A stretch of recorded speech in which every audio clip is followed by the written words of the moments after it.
Сайн байцгаана үзэгчдээ, лайк хийгээд зочны цаг эхлэж байна. Энэ удаагийн зочд бол Монголын цогц сургалт хөгжлийн академийн ахлах менежер Инх Чимэг, менежер Өсөх жаргал нар байгаа. Та бүхэнд энэ өглөөний мэндийг хүргэе. Сайн байна уу? Өглөөний мэнд. За тэгэхээр Монголын цогц сургалт хөгжлийн академитэй холбоотой мэдээллийг та бүхэнд хүргэж байна. Энэхүү академи ер нь ямар үйл ажиллагаанууд явуулж байгаа, ямар сургалтуудыг зохион байгуулж байгаа, энэхүү сургалтуудаас гарч байгаа хүүхдүүд маань яг юу сурч мэдэж гарах юм бэ? Залуус маань тийм. Энэ талаар ер нь хоёр менежертэйгээ ярилцах болно. За юуны өмнө Монголын цогц сургалт хөгжлийн академийн танилцуулгыг одоо бас үзэгчдэд хүргэсэн зүг байх. Ер нь хизээ байгуулагдсан энэ академи юм бэ? Энэ академийн үйл ажиллагаа ер нь ямар байдлаар явуулж байна вэ те? За манай Монголын цогц сургалт хөгжлийн академи 2015 онд байгуулагдсан. 2015 оноос хойш ерөнхийдөө 4 үндсэн чиглэлээр 60 гаруй сургалтууд явуулаад өдөө хүртэл тасралтгүй үйл ажиллагаа явуулж байгаасаар ирсэн байгаа. За 4 үндсэн чиглэл нь гэх юм бол мэрэгжил болох сургалт. За хоёрт нь гэх юм бол хэлний сургалтууд. За гуравт нь болохоор хүүхд хөгжлийн сургалтууд. За дөрөвт нь болохоор юу байгаа? Ерөнхий эрдмийн сургалтууд гэж 4 үндсэн чиглэлээр үйл ажиллагаа өдөө хүртэл явуулж ирсэн байгаа. Үйл ажиллагаа маань ер нь яг ямар журмаар бүртгэл нь явагддаг юм бэ те? Танаа сургалт одоо энэ академид ер нь бүртгүүлэх, тэнд суралцахыг хүсэж байгаа хүмүүс маань ямар журмаар ер нь явж танаа дээр очиж сурч байна? За бүртгүүлэлтээ бол манай хаягийн дагуу хурж ирж бүртгүүлнэ. За манайх болохоор мэдээж гэрээ контрактаа байгуулад хүүхдүүдтэйгээ сургалтынхаа бүртгэл мэдээллийг бүрэн өгсөний дараагаас одоо сургалтнаа хамруулдаг гэсэн үг байна. Тэгэхээр нөгөө цогц сургалт гэсэн утгаараа бол нөгөө 4 үндсэн чиглэлээр явуулж байна гэж байна тийм. Тэн дээрээ задраад гэх юм бол хэлний сургалтын дээр болохоор англи, солонгос, япон, хятад, герман, орс гэсэн хэлнүүдээр сургалт явуулдаг. Оноо амлсан болон богино хугацааны 1 сарын сургалтууд явуулдаг байгаа. За тэгээд бас нөгөө нэг мэрэгжил болох сургалтууд дээр гэх юм бол хүний нөөц, архив албан хэрэг хөтлөлт, нарийн бичиг, офис менежер гэсэн 4 хос мэрэгжил тэгээд нэгтлэн нэрээ хослон сургалт. За тэгээд дээрэс нь тоогоочийн мэрэгжил олох сургалт, онол дадлага, үйлдвэрлэлийн дадлага авсарч явдаг ийм сургалтууд байдаг. За мөн нүур будалд маникюрын холсон сургалт гэж байгаа. Мейкап артист болон нэйл артистийн холсон сургалт гэж явагддаг. Тэгэхээр энэ сургалтуудын хугацааны хувьд ер нь ямар хувь байх вэ? Одоо бас сургалтууд өөр юм гэсэн тэ түрэгчилсэн, нэг бол сурцсан гэдэг ч юм уу тэ. Сургалтууд бол цаг хугацааны хувьд өөр байгаад байна шүү дээ. За ерөнхийдөө бол хэлний оноо амлсан сургалтууд маань болохоор ерөнхийдөө 6 сар, 5 сар, 4 сар гэсэн хугацаатай байдаг. За хятад хэлэн дээр 4 сарын хугацаатай ч гэх юм уу. Япон хэл 5 сарын хугацаатай. Англи болохоор IELTS-ийн 7 намсан сургалт маань болохоор 6 сарын хугацаатай. За тэгээд топикийн солонгос хэлний сургалт маань болохоор 2020 оны 4 сарын топик хүртэл бэлтгэгддэг ийм сургалтуудыг явуулдаг. За мэрэгжил болох сургалтууд дээр болохоор 1 сарын хугацаатай, 45 оны хугацаатай, 14 оны хугацаатай гэсэн ийм хугацаануудтай явагддаг байгаа. Зарим хүмүүсийн хувьд энэ сургалтанд хамрагдах тийм академиуд дээр очиж хичээллэхдээ анги дүргэлтээр бас их санаа зовж байдаг. Маш олон хүнтэй бол бас хэцүү байхаа гэдэг ч юм уу тийм. Цөөхнөрөө сурвал бас илүү хүртээмжтэй, илүү их мэдээлэл авах байх гэж боддог л доо. Танаа сургалтын ер нь анги дүргэлт дээр ямар байдалтай байдаг юм бол? Манайх болохоор хэлний оноо амлсан сургалтууд болохоор яг 15-аас 20 гэж ерөөдөө тоон байдаг. Гэхдээ манайх 14 хоног ч юм уу 7 хоногоор ингээд эсэлтүүдээ ингээд араас нь авдаг учраас анги дүргэлт нь 10 доторч байх ч юм уу тий тэр зүйлээрээ давуу талтай байдаг. Одоо цөөн тонтой хүмүүстэй ингээд багш нарын ажиллахад болохоор хүүхдний бүрдээ ингэж тулж ажилладаг гэсэн үг байна. Тэгээ танаа сургалтын үр дүнгийн хувьд одоо асуусан зүг байх. Ер нь бол маш олон сургалт академиуд байгаа тий. Тэндээс гарч байгаа одоо тэдгээр сургалтуудаас юугаараа илүү онцлог вэ? Мөн танаа сургалтаас гарч байгаа хүүхдүүд ер нь юуг илүү их мэдэж сурж гарч болдгийг, ямар боломжууд нэгддэг тий. За тэрэн дээр гэх юм бол за манайх болохоор мэрэгжил олох сургалтуудаар болохоор олон улсад хүлээн зөвшөөрсөн хөдөлмөр нийгмийн хамгааллын яамны харьяа хөдөлмөр халамжийн үйлчлэгийн газраас олгогддог олон улсад хүлээн зөвшөөрсөн чадамжийн гэрчлэгээтэй төгсдгөөрөө мэрэгжил олох сургалтууд байна давуу талтай. Богино хугацаанд олон улсад хүлээн зөвшөөрсөн богино хугацаанд бэлтгэгдэн гарах боломжтой гэсэн үг. За хэлний сургалтууд дээр гэх юм бол манайх болохоор хэлний сургалтууд дээр оноо амлсан сургалт төлхөө явуулдгаараа давуу талтай. Оноо амлсан сургалтууд маань болохоор яаж оноондоо одоо амлаж байгаа вэ гэхээр манайх оноондоо хүртлээр сурах боломжтойгоор давуу талтай гэж явдаг. За жишээ нь англи хэл дээр гэх юм бол англи хэл дээр болохоор төвшин ахих болгондоо манай багш нар шалгалт авдаг. Тэгэхээр одоо тэр төвшөндөө суралцагч маань хараахан одоо тэнцээ гэхээргүй хангалтгүй үн түнтэй байх юм бол улирч суугаад дахин нэг хичээлээ судлаад тэр нь болохоор үн төлбөргөөр суралцуулаад явдаг юм байдаг. Тэгэхээр суралцагч маань өмнөх мэдлэгээ бүрэн эзэмшсэний дараагаас дараагийн шат руу ордог учраас оноондоо хүрэх бүрэн боломжтойгоор давуу талтай. За солонгос хэл дээр гэх юм бол англи хэлийг ботход нөгөө нэг шалгалтаараа явчихдаг байхгүй юу? Солонгос хэл чинь болохоор Монголд Албесны топикийн оноо шалгалт маань болохоор жилд 2 удаа явагддаг шүү дээ. 11 сар болон 4 сард явагддаг. Тэгэхээр одоо тухай бүрдээ яг хэдэн сарын шалгалтанд бэлтгэж байгаарэ гэдгээрээ яг шалгалтандаа бэлтгээд тэр одоо сарынхаа шалгалтанд би одоо оноондоо хүрч манай амсны 5 дахь түвшинд солонгос хэлэн дээр бол топикийн 5 дахь түвшинг амлаж бэлтгэдэг манайх дээд түвшин гэсэн. Тэрийг авч чадаагүй тохиолдолд манайх дараагийн топикийн шалгалт хүртэл дахин үн төлбөргөө бэлтгэдэгээрээ давуу талтай юм сургалт. Нилээ эрчимжүүлсэн хөтөлбөрөөр явдаг юм сургалтад явагддаг. Тэгэхээр эхний нөгөө шалгалтын дээрээ хэрвээ бас азгуудад гэх юм уу тий унах юм бол дараагийн шалгалт хүртэл яваад үн төлбөргөө дахин суралцах боломжийг олгодог гэсэн үг юм байна шүү дээ тийм үү. Тэгэхээр нөгөө хүмүүсийн хувьд бас тий бас төлбөр мөнгө төлөөд сургалтанд суучдаг. Тэгэхээр нөгөө тэнцэхгүй байх юм бол ерөнхийдөө бас жоохон асуудал үүсч эхэлдэг шүү дээ. Тэгэхээр дараагийнх нь бас тэнцэх боломж хүртэл сурууж бэлтгэнэ гэдэг бол хүмүүс маш одоо том боломж гэж бол миний хувьд харж байна. За тэгээд одоо нөгөө нэг мэрэгжил олгож шүү дээ эдгээр хүмүүс. Тэгээд саяхан хэлсэн нөгөө олон улсад хүлээн зөвшөөрөгдсөн гэдэг. Тэгэхээр танахаас гарсан одоо мэрэгжилтүүдийн хувьд бол олон улс таанч очсон бас тодорхой хэмжээнд танаа одоо сертификатыг бариад ажилд орох бас боломж нэлээд болж ирж байгаа гэсэн үг үү? Тийм. За манай менежер.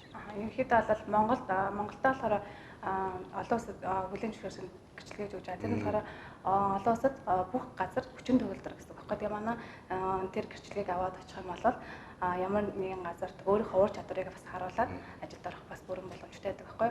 За тэгээд нэгтлэн нэрвийн сургалт маань одоо сургалт тэгээд маш олон сургалтууд байдаг л да. Гэхдээ тогтмол авдаг сургалт нь гэх юм бол нэгтлэн нэрвийн хослон сургалт, хүний нөөцийн сургалт, тоогоочийн сургалт, өсчингийн сургалт гэдэг тэгээ нүүр бодолд хослон сургалт тэгээд цэцлэгийн туслах багш буюу СОБ гэсэн ийм мэргэжлүүдээр ерөнхийдөө тогтмол төсөлтэй авдаг байгаа.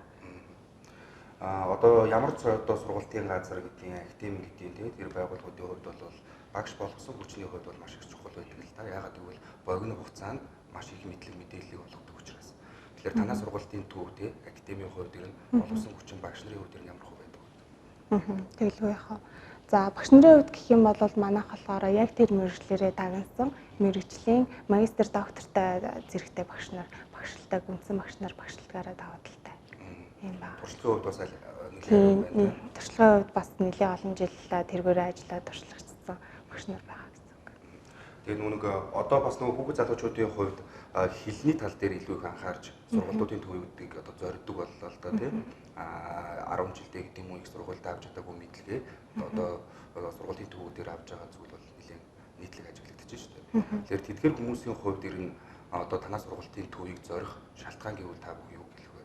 Хэлний одоо сургалтыг зорих. За тэгэх юм бол тодтох юм бол ерөнхийдөө нөгөө манайх оноондоо хүртлээр сурах боломжтой. Тэгээ бас дээрэс нь одоо хүүхдүүдийнхаа одоо үнэхээр хичээлээсээ хоцрогдоод тэр хүүхдүүд маань бас зарим хүүхдүүд маань хичээлээ таслаад эсвэл хичээлээ ойлгохгүй нөгөө нэг хоцрогдсон хүүхдүүд нэлээд орж ирдэг л дээ. Тэгэхээр тийм хүүхдүүд байлаа гэхэд бид нар сургалтын албан маань уулзаад аль болох боломжтой байдлаар дахин одоо ойлгохгүй байгаа хичээлийн ойлгох байдлаар дахин суралцуулах боломжтой байдаг. Тэгэхээр нөгөө танаа сургалт одоо Монголын цогц сургалт хөгжлийн академийн хувьд бас засгийн газрын тэтгэлгүүдийг одоо сургалтанд хамруулдаг ч гэдэг юм уу тийм иймэрхүү мэдээлэлс л да энийг дэлгэрүүлж ярьж өгөөч. Энэ засгийн газрын тэтгэлгүүд бас одоо яг залуучуудын хувьд даймлангуяа 10 жилээ төгсөж байгаа хүүхдүүдийн хувьд тийм нэлээд чухал асуудал болж ирж байна шүү дээ. Одоо бол засгийн газрын тэтгэлгүүд маш их зарлагддаг боллоо. Олон улсын ч гэсэн тийм гадаадын улс орнуудаас ч гэсэн манай залуучуудад зориулсан одоо тэтгэлэгт хөтөлбөрүүдийг бас зарладаг болсон. Тэгэхээр энэ дээр та бүхэн мэдээлэл өгөөч. Ерөн засгийн газрын тэтгэлгүүдийг танаас сургалтаар дамжиж ирнэ ямар байдлаар ирж байгаа юм? Ерөнхийдөө бол суралцагчид маань ерөнхийдөө засгийн газар болон ерөн тэтгэлэг хөтөлбөрүүдэд хамрагдахын тулд мэдээж тийм манайхаар бэлтгэгдээд өндөр оноо авсан байж мэдээж цаатлын шаардлаганд хүрч байгаа. Тэгээд тэрэнд нь манайх ямар ч байсан чадварлагаар бэлдээд Тэгээд суралцагчдыгаа болохоор манайх Солонгос руу болохоор зуучлж өгдөг байгаа. Солонгос руу болохоор одоо манай дээр суралцаа Токиогоо оног авсан суралцагчдыгаа үн төлбөргүйгээр Солонгос улсын одоо манай дээр бол Харьяатай 15 сургууль байдаг. Солонгос улсын. Тийм Солонгосын 15 Харьяатай сургууль байдаг. Тэр сургуулиас сонгож болно. Эсвэл бас тэр сургуулиас сонгохгүйгээр өөрөө сонирхсан одоо сургуулийг сонгосон ч болно. Яагаад гэвэл одоо Токио оноо маань олон улсад хүлээн зөвшөөрөгдсөн оноо учраас Токиогоо оног авсан байхад бид нар бол дуртай сургуультанд зуучлж өгөх бүрэн боломжтой гэсэн үг. Тэгэхээр нөгөө Токио оног авахын тулд та бүхэн чинь бас эхнийхээ шалгалтанд унсан ч гэсэн дараагийн шалгалт хүртэл би үн төлбөргүйгээр бэлтэнэ гэдэг байгаа шүү дээ. Тэгэхээр одоо нөгөө Солонгосын 15 сургууль бас шууд сургалтанд хамрагдаж ингэж явах боломжууд бол нэлээд өндөр түвшинтэй харагдаж шүү дээ, тийм. Тэгэхээр залуучуудын хувьд бас энэ Монголын цогц сургалт хөгжлийн академиг зорих нэг шалтгаан бол саяны инх чимэг ахлах менежерийн хэлдэг шиг яг хэлдэг. Одоо ерөнхийдөө бол Токио оноо авч чадах юм бол Солонгос улсыг зорих боломж бас нээлттэй. Эдгээр сургуулийн төвөөр дамжаад явах юм боломж байна гэдгийг хэлье. За тэгээд нөгөө мэрэгжлийн сургалтууд дээр бас тодтогч асуумаар байна л да. Мэрэгжлийн сургалтуудын хувьд бол онол гэхээсээ илүү магадгүй практик бас их нэлээд шаарддаг шүү дээ, тийм. Тэгэхээр энэ практикийг ер нь яаж олгож чинь? Манай болохоор мэрэгжил олох сургалтууд дээр болохоор 20% онол, тэгээ 80% практик дээр ажилладаг байхгүй. Тэгээд ерөнхийдөө онол гэхээс илүү практик дээр илүү ажилладаг.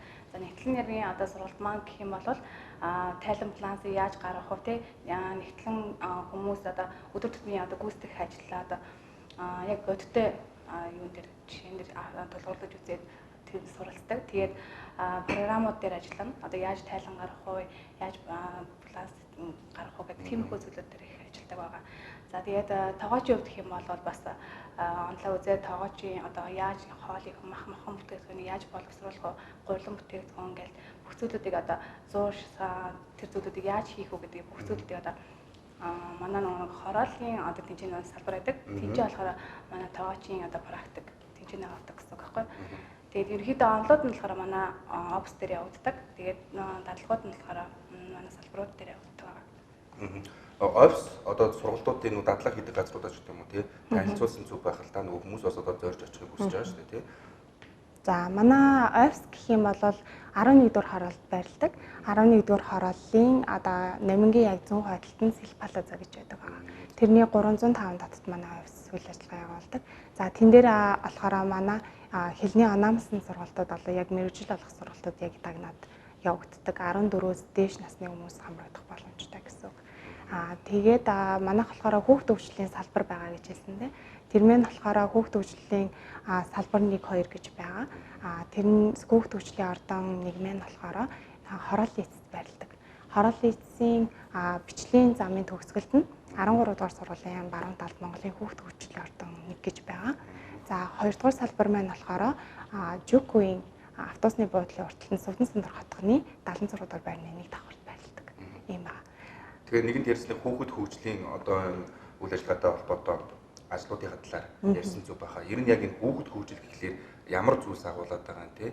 Энд одоо ямар хүүхдүүдэд ямар одоо хөгжлийг олгож байна? За энэ дээр болохоор манайх болохоор 2 салбар маань анх үүсгэн байгуулсныхын талаар бас ярьчих тий. За манай салбар нэгж маань болохоор 2016 оны 9 сард 1-р салбар маань анх нэгдсэн байгаа. За тэгээд ерөнхийдөө бол 100 хүүхдийн хүчин чадалтайгаар нэгдсэн. Тэн дээр болохоор цэцэрлэг, өдрөмжүүлэх, тэгээд давхар хүүхд хөгжлийн сургалтуудыг явуулахаар бэлтгэгдсэн байгаа. За цэцэрлэг өдрөмжүүлэхээс гадна хүүхд хөгжлийн сургалтууд нь болохоор ямар сургалтууд гэдэг вэ гэхээр яг хүүхдийн дээр хөгжлийг дэмжихээр айсан ерөнхийдөө хүүхдийн дуулах, жүжиглэх, уран хэлтгэх гэсэн сургалтууд байдаг. За тэгээд дээрэс нь бас нөгөө сургуулийн өмнөх бэлтгэл ангийн сургалт гэж байдаг. Бас хүүхдүүд маань сургуулийн өмнөх бэлтгэл ангийн сургалтанд хайж байгаа хүмүүс их байдаг. Тэгэхээр энэ сургалтыг бас явуулдаг. За математик, монгол хэлний 1-5 дугаар ангийн хүүхдүүдтэй хоцрогдол ярилцах сургалт гэж явагддаг. Бас дээрэс нь хүүхдүүдтэй бас нөгөө хэл сонирхоод хэл сурах гэж байгаа хүүхдүүдтэй бас тэр салбар нэгжүүд дээрээ бас хэлний сургалтуудыг явуулдаг юм байна. Ажлын байрны одоо мэрэгжлийн сургалтын дээр асууя тийм. Ажлын байрны зуучлал гэж байх одоо жишээлх юм бол төгсөгчдөө ажлын байр зурчилж өгөх гэдэг юм уу? Төгссөн хүмүүс маань ажлын байрын олдоц гэдэг юм уу тийм. Ер нь ямар байд юм бол одоо сургалтын төвүүдийн хувьд бол бас нөгөө ажлын байр амлаад идэх шүү дээ. Тэгээ манайх болохоор ерөнхийдөө амжилттай төгсөгчдөө бол ажлын байраа 100% хангаж өгдөг.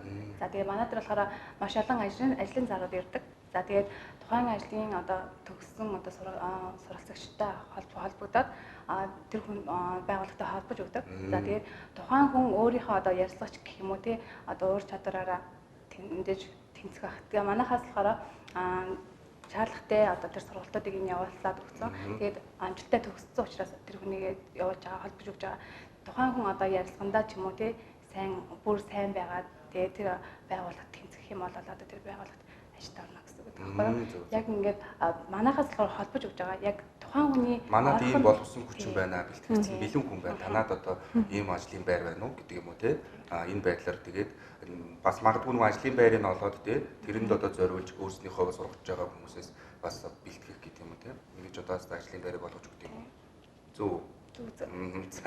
За тэгэхээр одоо бас нэг хэлний сургалтуудын хувьд бол бас энэ засгийн газрын тэтгэлгүүдэд зориулж бэлтгэж өгнө. За тэгээд Солонгос хэлнийх дээр бол 15 сургууль бас зуучлах боломжтой. Тэрнээс гадна бас өөр сургуулиудад хамрагдах боломжтой.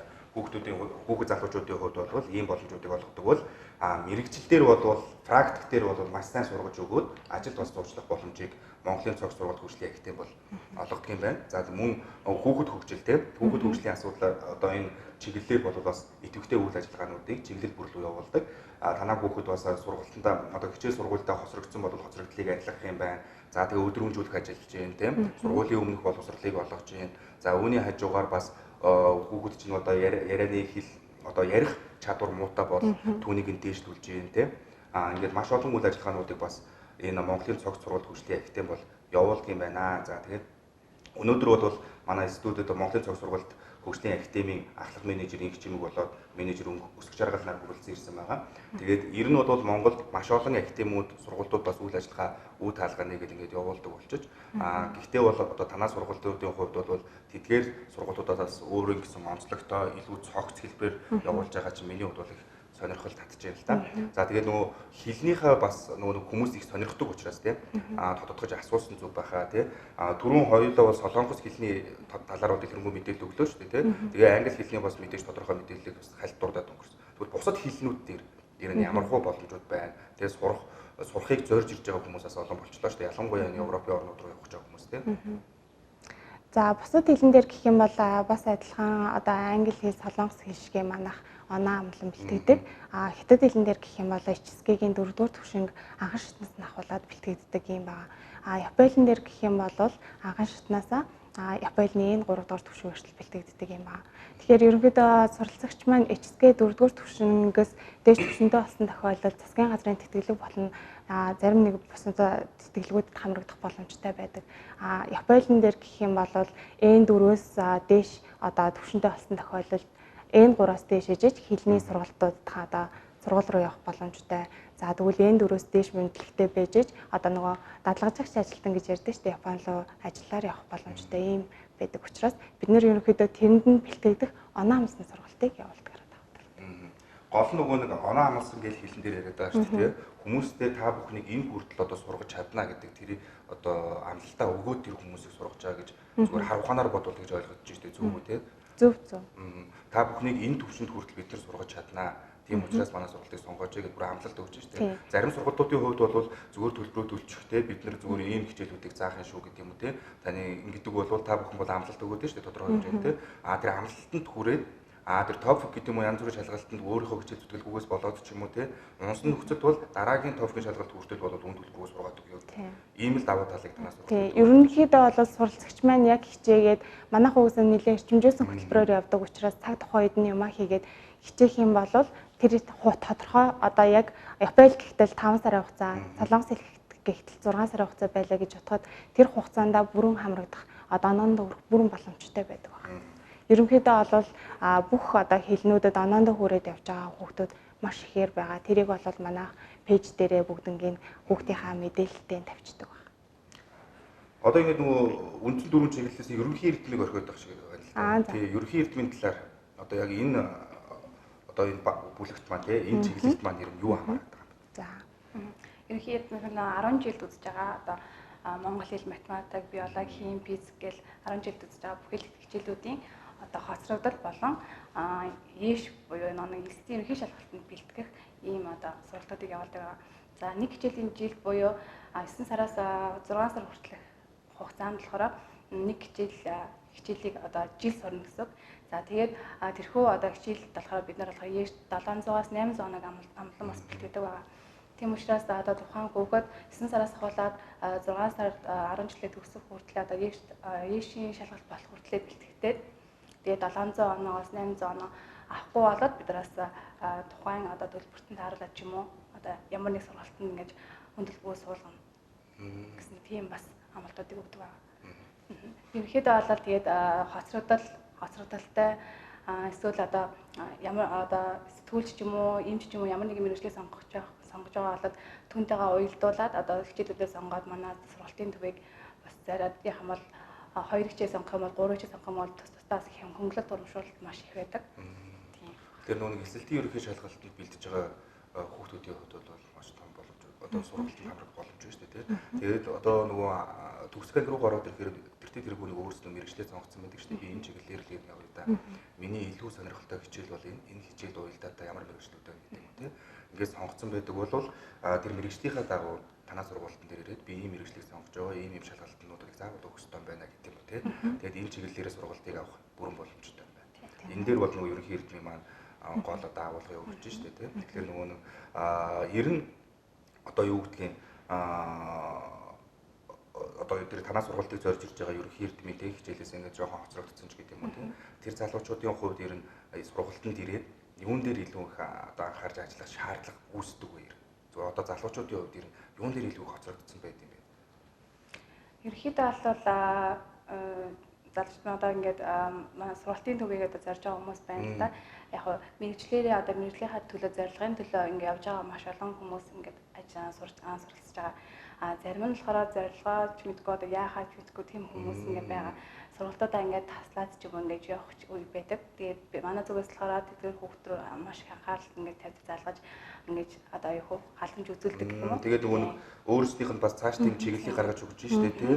Тэр хүүхдүүдийн хувьд бол та одоо чиний хувьд бол ийм хичээлүүдээр илүү их түлхэлцтэй байна гэдэг юм уу тий. Бас ирээдүйн чиг мөрийг нь бас гаргаж өгөх боломж болгож байна. Тэгээд хүүхдүүд нөгөө өөртөө одоо нэг суралцагч ирээд ч юм уу би одоо физикийн одоо ийм хоцролттой амаа нийгмийн хоцролттой амаа энэний одоо сургалтанд суумаар байна гэдээ өөртөө ирээд тэгээд бас бүртгүүлдэг байхгүй юу. Тийм учраас одоо яг тэр одоо хоцрогдсон байгаа төвшнөөс нь багшаас нь мэдээж тэр суралцагчаас багшаар нь дамжуулж шалгалт аваад за тэгээд хэр хоцрогдолтой болсон шалтгаалаад тэр төвшнөөс нь үргэлжлүүлж сурахаар яг тухайн одоо ЕШ өгөх хугацаанд гэх юм уу эрчимжүүлсэн хөтөлбөрөөр явахаар ямар ч гэсэн оноод өрөх бүрэн боломжтой. Тэгэхээр одоо эсэлтийн ерөнхий шалгалт өгч байгаа хүүхдүүдийн хувьд бол хэдэн сараас өмнө ирсэн зүг бэ?